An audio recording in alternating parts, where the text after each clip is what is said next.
Hello viewers, আমাদের মধ্যে আরেকটা গাড়ি নিয়ে আসছে। এই গাড়িটাতে হুল লাগাতে হবে। হুলটা দেখুন। সেটা আসসালামু আলাইকুম গাইজ। আপনাদেরকে এর মধ্যে একটা ভিডিও দেখাইছিলাম। একটা লাল গাড়ি নিয়ে আসছিল সেট আপ ওয়ারিং করার জন্য। সেট আপ গোল স্টিয়ারিং করা হবে, তারই প্রসেসিং কাজ চলতেছে, সবাই দেখবেন। আর একটা কথা, আমার ভিডিওটা অনেক বড় হয়ে গেছে, যে কারণে সম্পূর্ণ ভিডিওটা আপনাদেরকে দেখাতে পারলাম না। আমার ইউটিউব চ্যানেল আছে এমডি হানিফ শেখ 501, সেখান থেকে আপনারা সম্পূর্ণ প্রসেসিংটা দেখে দিয়ে আসবেন। একদম হুইল মোটরের বেড দিয়ে কিভাবে তৈরি করা হয়, পেনিয়াম সিস্টেমের, আপনারা সম্পূর্ণভাবে দেখে আসবেন। আর সেটা ভুল কীভাবে লাগানো হয়। সবাইকে ধন্যবাদ। তবে আমাদের কাজটি চলতেছে ধীর গতিতে। একটু হ্যান্ডেলটা বাঁকার করে নিলাম যতটুকু আমাদের লাগবে। বাঁকার কাজ শেষ হয়ে গেলে আমরা একটা মাপ দেব, যে মাপ মতন ঠিক মতো আছে কিনা, চেসিসের মেডেল আছে কিনা। এই হচ্ছে আপনাদের সেট আপ হুইল। এটা আমাদের এখানে সেট আপ করতে হবে।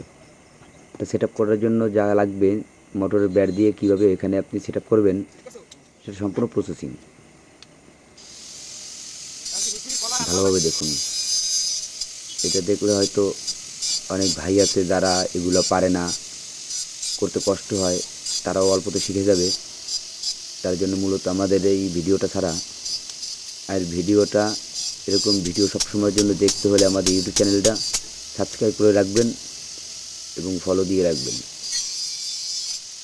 এরকম প্রতিনিয়ত নতুন নতুন ভিডিও দেখতে হলে, টেকনিক্যাল ভিডিও দেখতে হলে এই ভিডিওটি দেখুন, তাহলে বুঝতে পারবেন।